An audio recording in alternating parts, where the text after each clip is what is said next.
Can I request Ms. Dr. Abdullah to come to the stage and introduce the panel speakers and the session. To the panel on Ngũgĩ, language, liberation and the new linguistic world. As part of our national symposium on LUTA, LITERÁRIA, Ngũgĩ and the battle for language and liberation. In this panel today, we have three brilliant scholars of linguistics, applied linguistics, and language. I will introduce them one by one and invite them to the stage. Let me first introduce Professor Dr. ASIFA SULTANA. She is a professor at the Department of English and Humanities, BRAC University, Bangladesh. She is a linguist with research interests in language acquisition and education policy. In collaboration with researchers based in various countries, she works on research projects that investigate these issues across language, culture, and geographical boundaries. Professor Sultana has published extensively and in reputed academic journals and given invited talks on her areas of expertise. Let's welcome Professor Dr. ASIFA Sultana. Next, I will invite Dr. Muhammad Shamsuzzaman. He is an associate professor in the Department of English and Modern Languages at North South University, Bangladesh.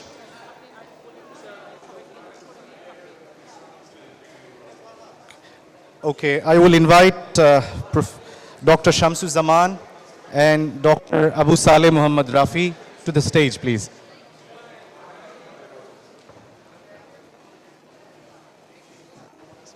It's my privilege to introduce Dr. Muhammad Shamsuzzaman.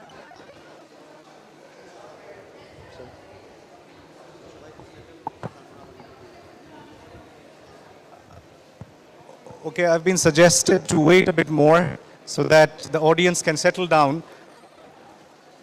May I request you to settle down, please?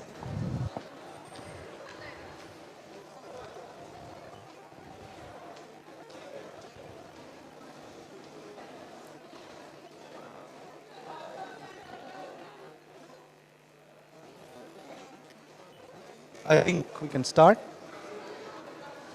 Okay, once again, it's my privilege to welcome three brilliant scholars today on Ngũgĩ, language, liberation, and the new linguistic world as part of our national symposium on LUTA, LITERÁRIA, Ngũgĩ and language and liberation.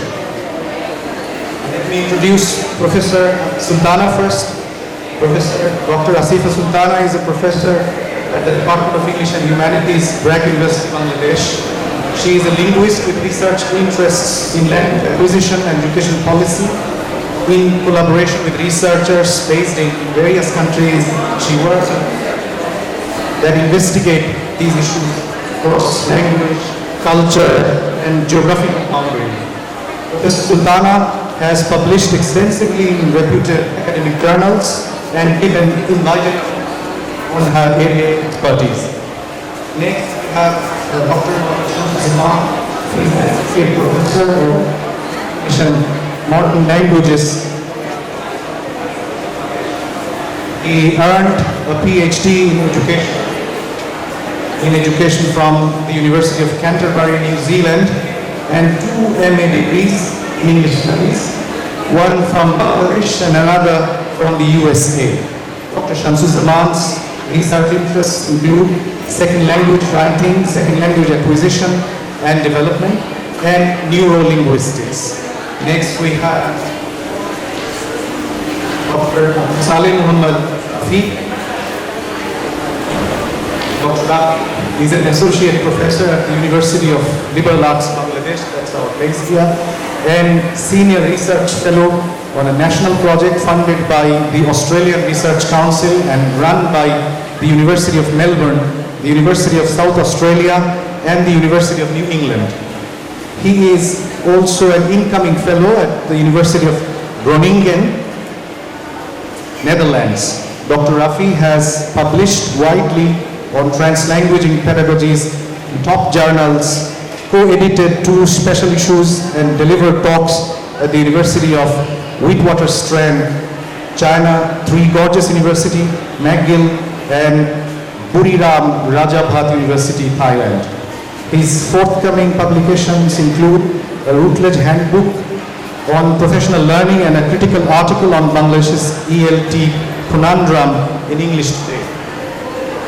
Ladies and gentlemen, we will introduce the topic and we will go on like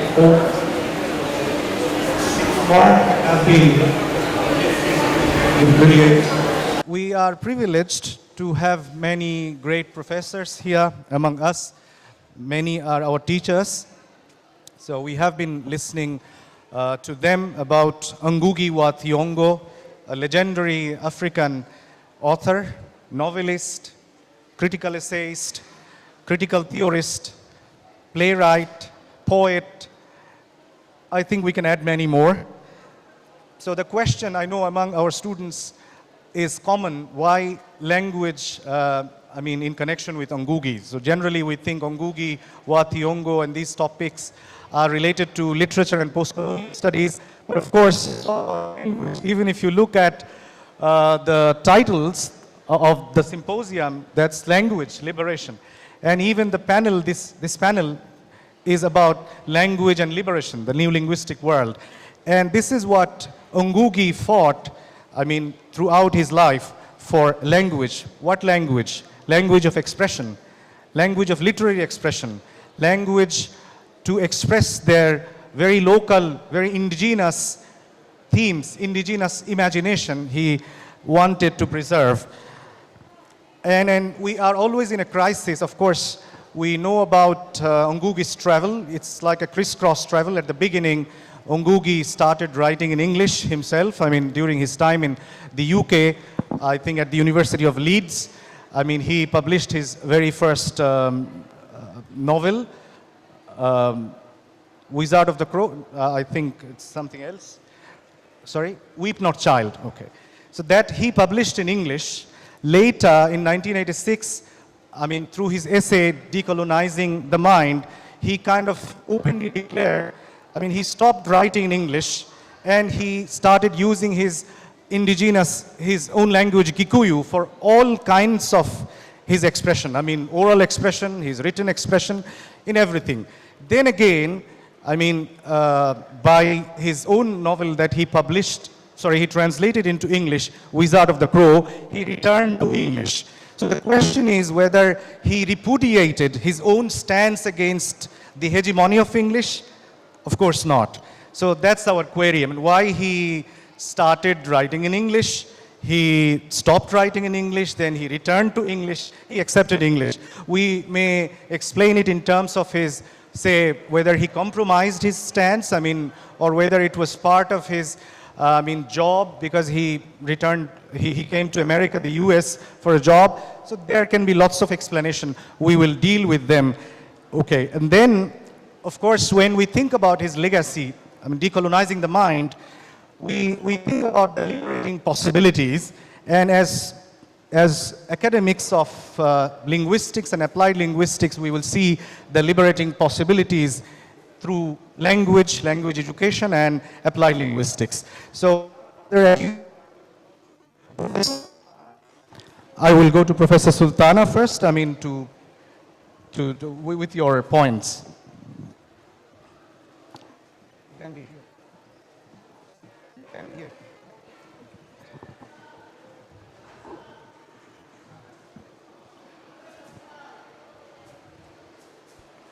Can you hear me now? Yes, I think it's on. Yeah. Okay, so thank you for inviting me to speak at this panel. I will be speaking from a linguist point of view, and I will be connecting my own work or the line of work in terms of, the linguistic dynamics in multilingual societies, and I'll try to connect it to today's conference theme. So because I work with multilingual context,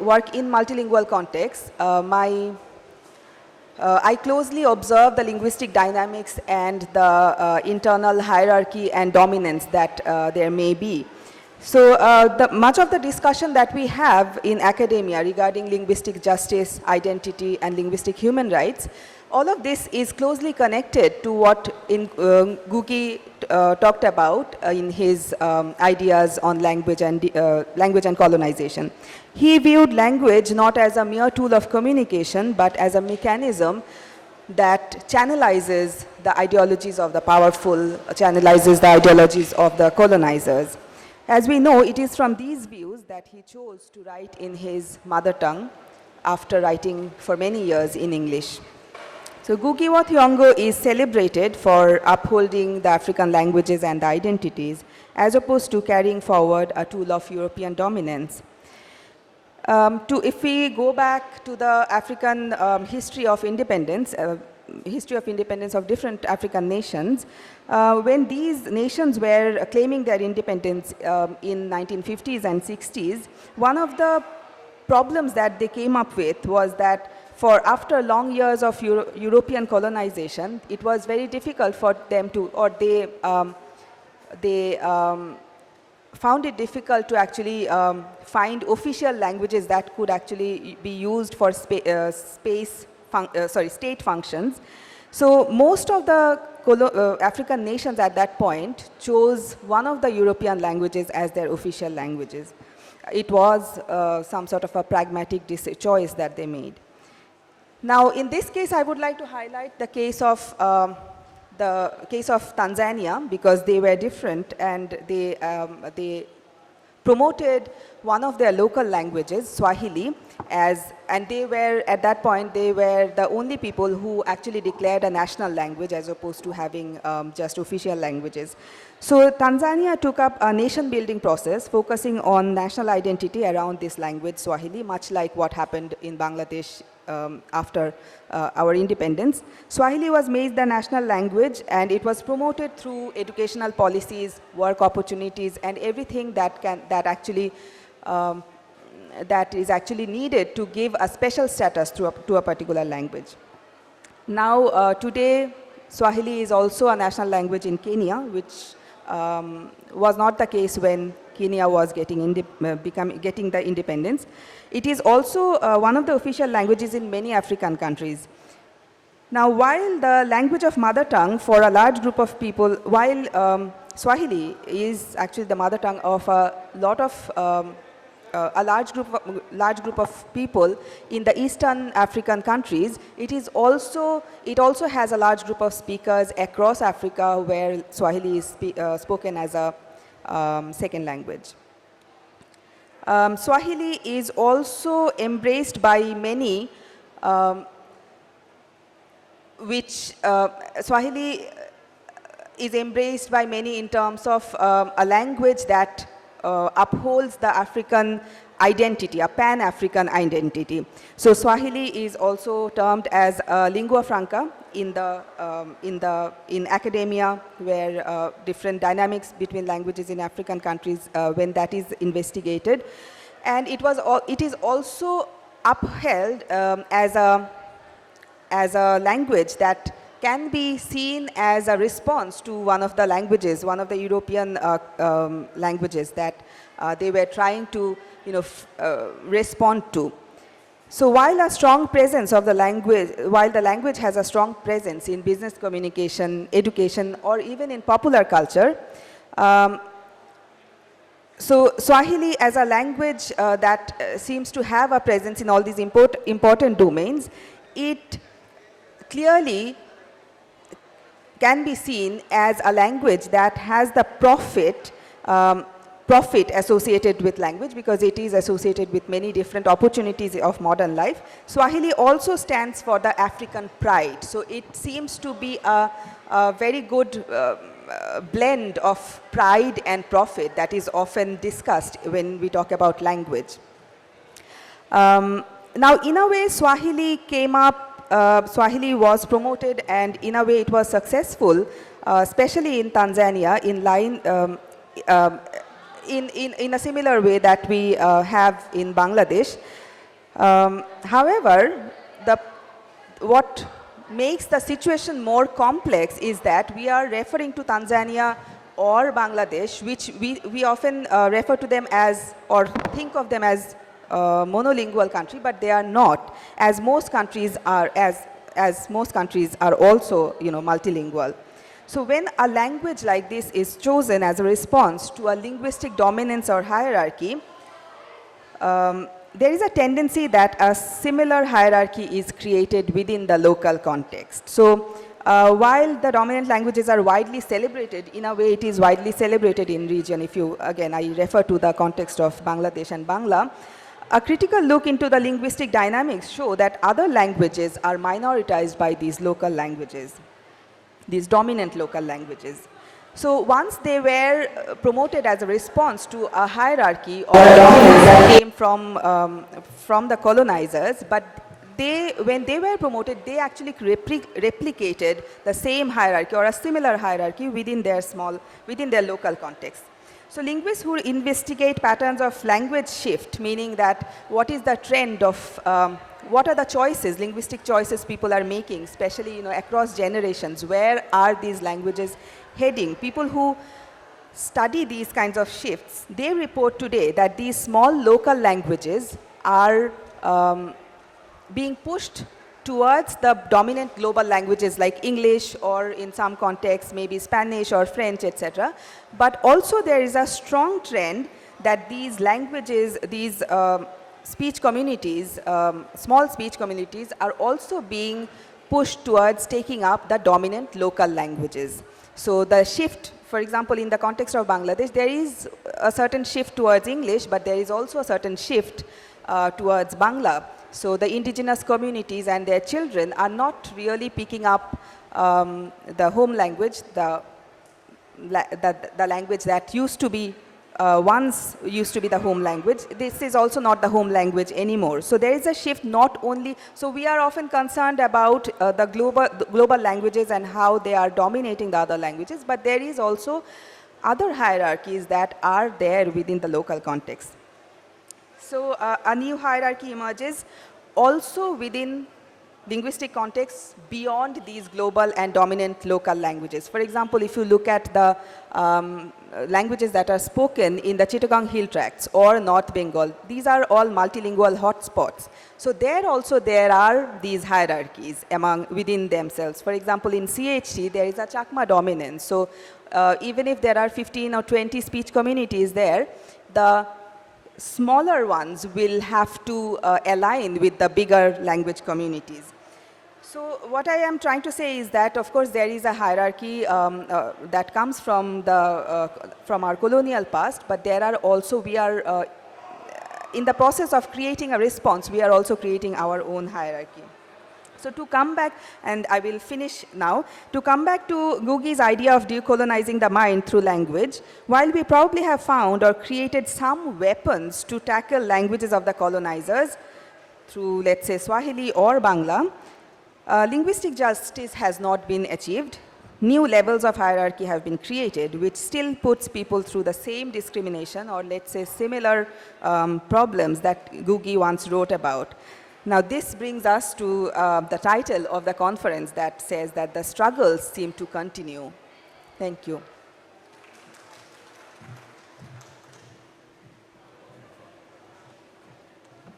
Thank you, Professor Sultana. Of course, Ngũgĩ wa Thiong'o was bilingual, so are we. But was he a bilingual theorist? I mean, how about his bilingual theory of education? And how can we understand Ngũgĩ's writings as a fraught site of theories about writing? How is he distinguished from other typical bilingual writers and educationists? So we have all these questions to Dr. Muhammad Shamsuzzaman. Doctor, please.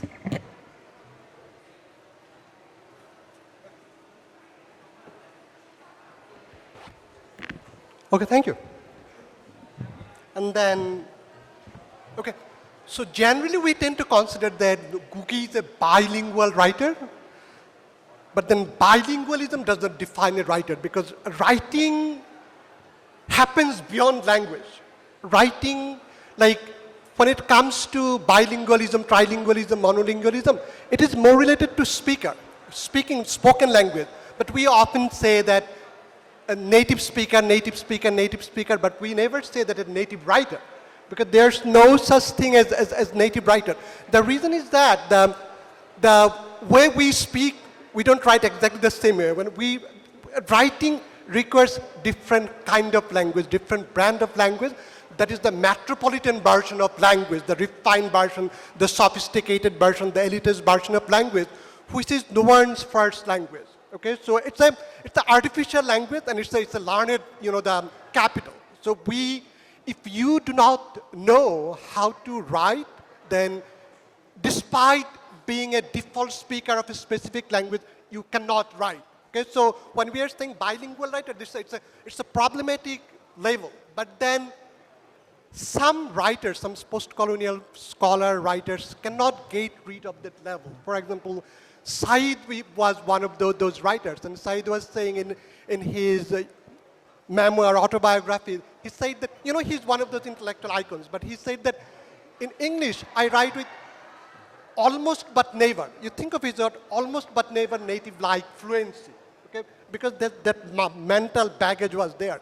And then Said has another essay in No Reconciliation Allowed, and in that essay he was saying that, okay, every sentence that I write in English has to resonate in me first in Arabic. That means he has been going through a process of translation.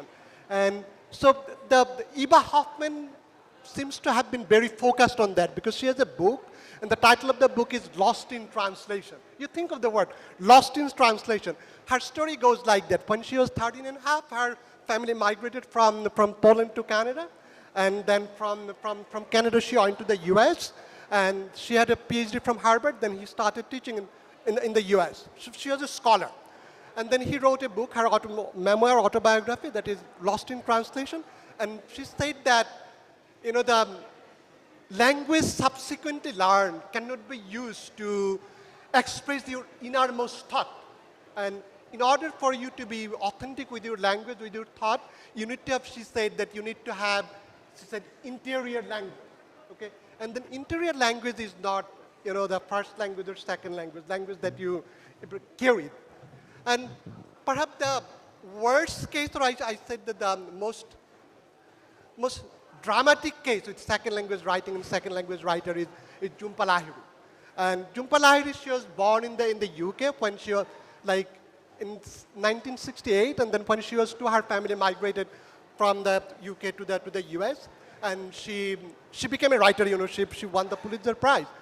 But Jhumpa Lahiri, back in 2011, she went to Italy, Milan, and she stopped writing in English altogether, and then she started writing in Italian.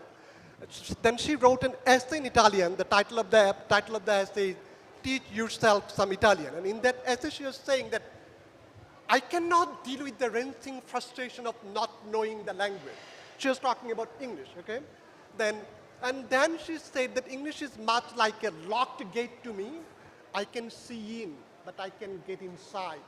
But then the reality is that she's one of those, the influential writers. She won the prize. Oh, you can hear me?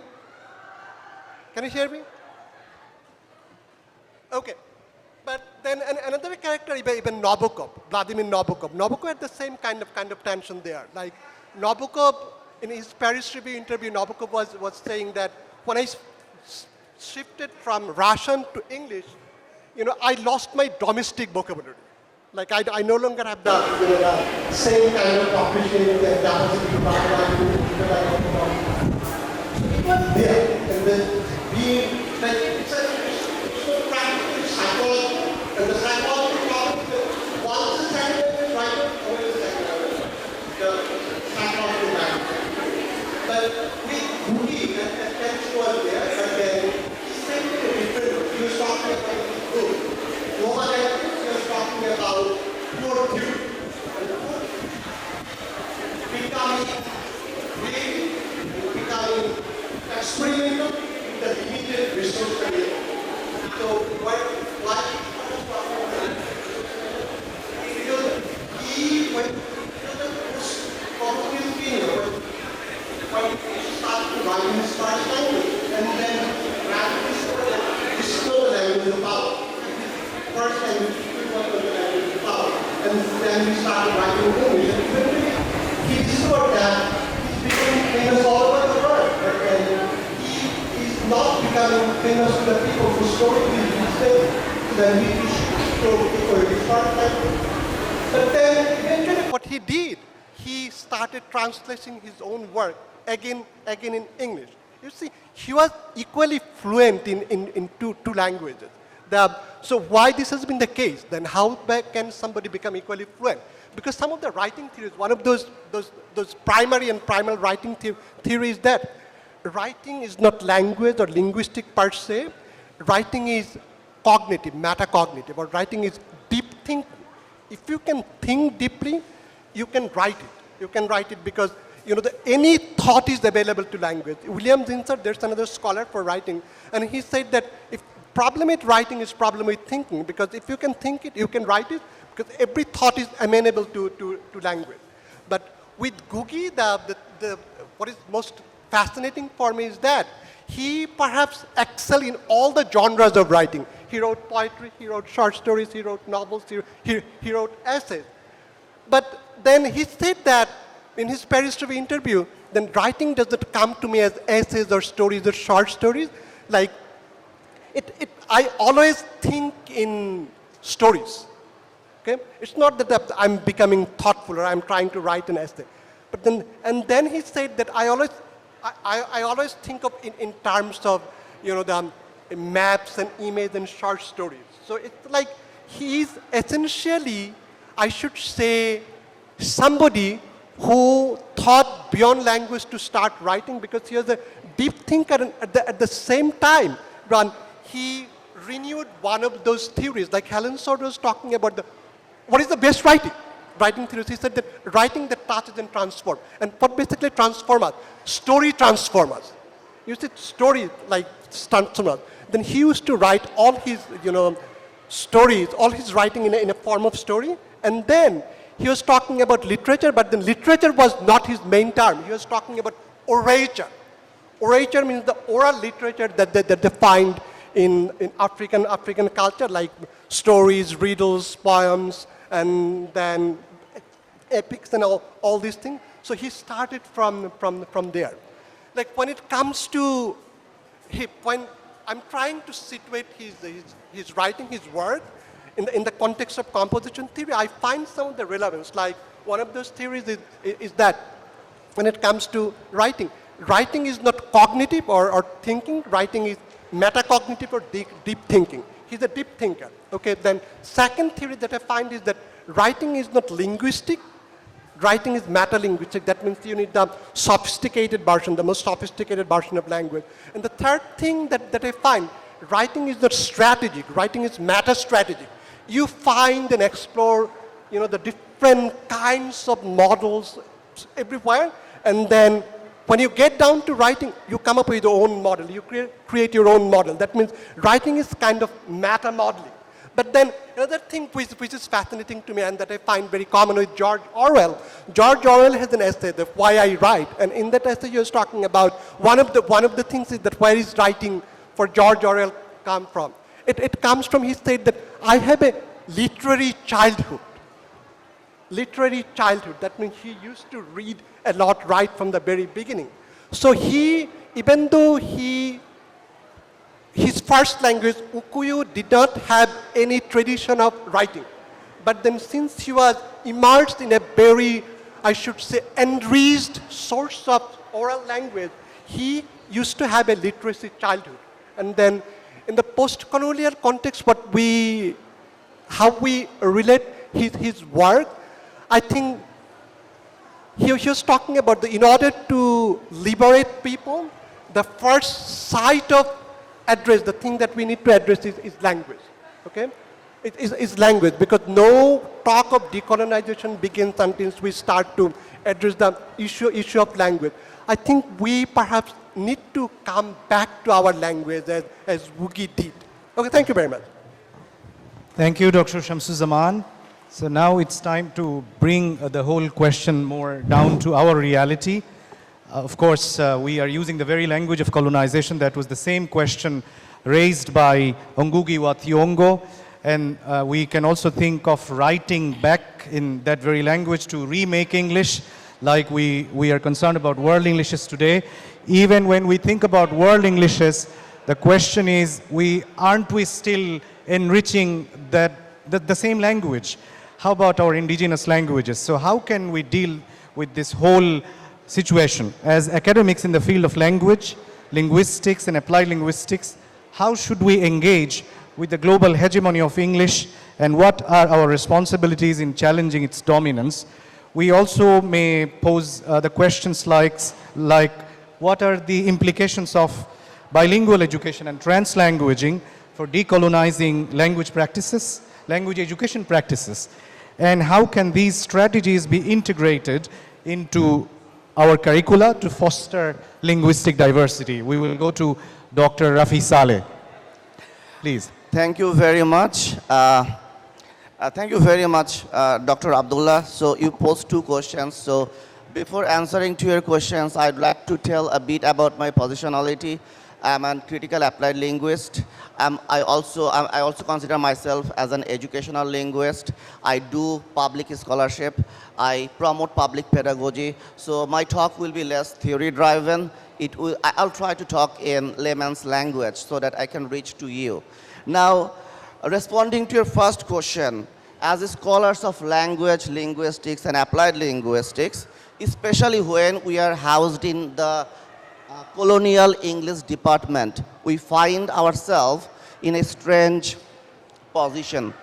English is often described as a global language of communication, like the lingua franca is the language of technology, language of research, and whatnot. And as academics, we benefit from this. Our colleagues teach English literature or literatures written in English. We teach English language, and we train our students to perform in English monolingual environment. We design our curricula, and also our career progresses depending on publishing in English language journals. But let's not pretend that this happened by accident. English just didn't knock on our door and gave us these opportunities, right? English came, it arrived with ships, schools, and laws. And today, it continues to arrive through institutions like the British Council or the US State Department's English language programs, curriculum development, teacher training, and cultural diplomacy. These efforts are often seen as development tools, but they also reinforce language hierarchies. They sideline our languages, our local ways of producing knowledge, and they also dictate who gets to speak, write, or be heard. So we must ask, while English can offer opportunity, what are the costs and who pays them? As academics, I believe our responsibility is twofold. First, we must interrogate the systems that put English at the top. Why do we have, like when I collected my PhD research data from 4 Bangladeshi universities, I found English please signs on walls in several universities. So why do we have that kind of science or policy in place, right?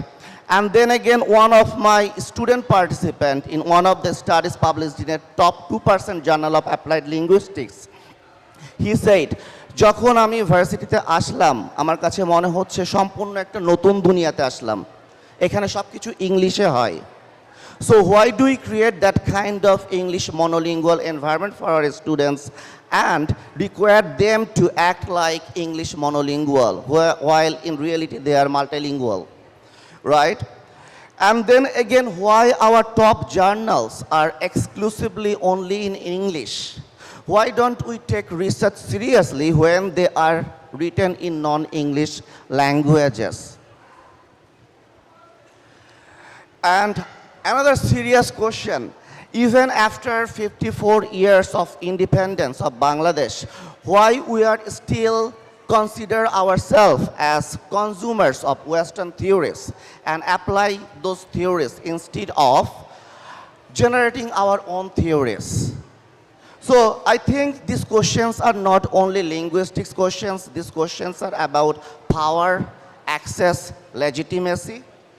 And the second thing, I believe most urgently, that is we must act. This means embedding our languages, our cultures, our epistemologies in our teaching and learning practices, not as add-ons, but as core principles. We also need to mentor our students to take pride in their everyday language practices, not to erase them. For example, in English medium classrooms, we tell our students directly or indirectly to leave your mother languages, your linguistic repertoires behind the classroom gate and speak English only. So why do we do that? We need to challenge those kind of institutional norms. And we also need to challenge those ideologies that equate English with intelligence or success. So this brings to the second half of my argument. Ngũgĩ wa Thiong'o famously urged to abandon English, to walk away from master's language. So in my recent article in English Today published by Cambridge University Press, I draw on my work on translanguaging to ask, why give it up when we can make it our own and make it work for us? I'll read this part because I think it will sound better if I read it like a story. In Bangladesh, English is no longer a foreign language. It's a localized everyday language shaped by our accents, idioms, humor, and struggles. It lives in our memes, our bedrooms, our classrooms, even our rickshaw art. We have already twisted it, colored it, and made it speak Bangladeshi truth. So why pretend it still belongs to someone else?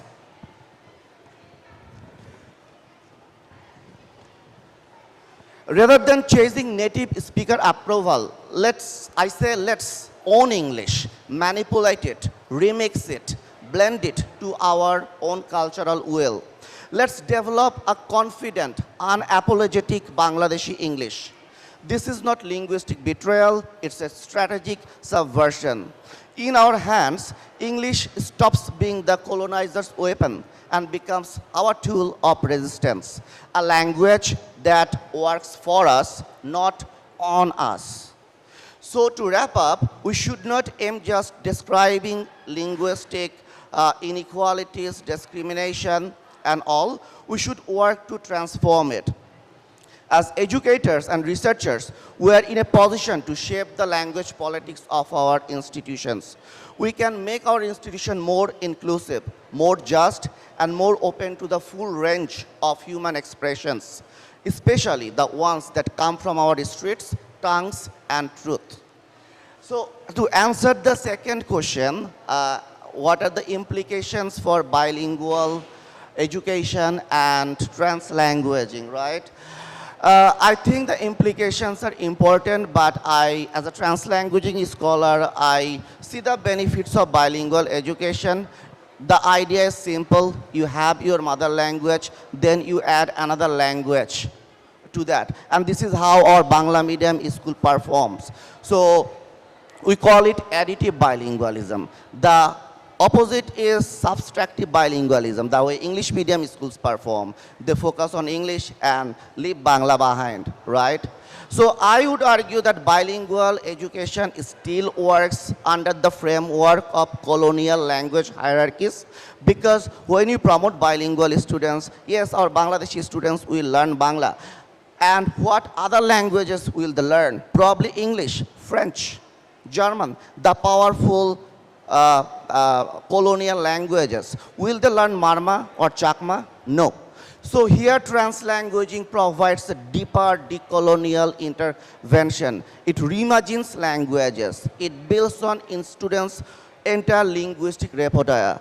It upholds how we make sense. In post-colonial countries, we do not speak Bangla, English, or Hindi, or Arabic.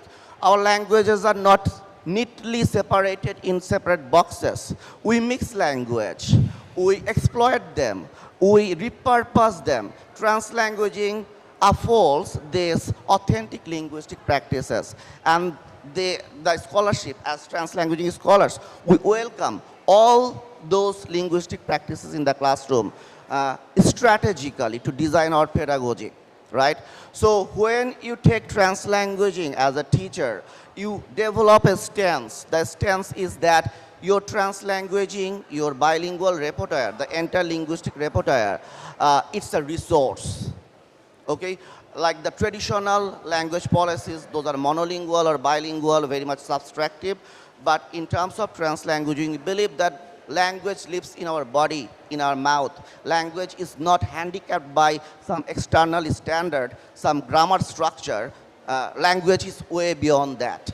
So we take language in such a way, we value, we honor the way people make sense of their life in this bilingual, multilingual world. We also ask for transforming the assessment practices. Assessment is not something neutral. Assessment is again political. Because if you design your assessment based on national languages, in that case, many of your students do not speak that national languages as their first language, right? So you are again creating another layer of inequalities.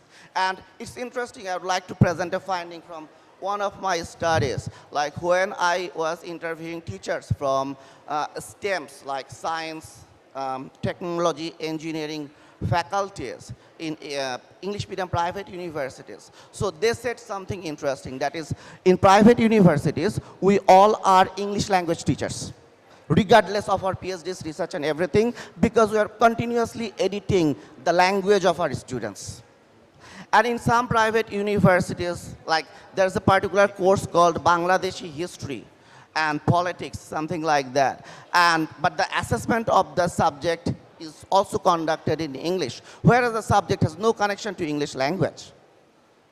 So assessment are like Elena Shohami, she argued that all assessments are basically language assessment, regardless of the discipline. So translanguaging transforms our assessment practices as well. It proposes two ways of performing bilingual performances, that the general linguistic performance, you don't have to adhere to the so-called conventions of standard language, Bangla, English, or maintain the separation. You express your idea in the languaging practices you express every day. So content becomes the focus there. And then again, you can also develop your learners as strategic users of national languages, powerful languages. So it is a holistic way of assessing the content knowledge development and also the proficiency development of your bilingual students. So when we take up translanguaging in our educational spaces, I would like to say that we build the foundation of education based on our authentic reality, not some prescriptive policies handed down on us. So, yeah, thank you. Does that answer your question? Thank you very much, Dr. Rafi Saleh. I think he has given all the liberating possibilities from a critical applied linguistics perspective. For example, through world Englishes, through multilingualism, through translanguaging. Thank you once again. Thanks to all the panelists. I know we are too hungry to continue anymore. Due to time constraint, we won't be able to take any questions from the audience. Sorry for that. So we will finish it here. Thanks to everyone. Thank you to the session chair, Dr. Abdullah, and also the panel speakers for this session. May I now call upon Ms. Arifa Ghaniraman, Madam, on the stage, please, to hand over our token of appreciation. So, requesting all. All right, so first of all, the session chair, Dr. Abdullah. And then we have Dr. ASIFA SULTANA. Then Shamsu Zaman, Dr. Shamsu Zaman. Yes. Yes, a clap would be nice. Yes, and then we have Dr. Abu Salim Ahmad Rafi. So huge round of applause for the panel members for this wonderful session. Thank you all.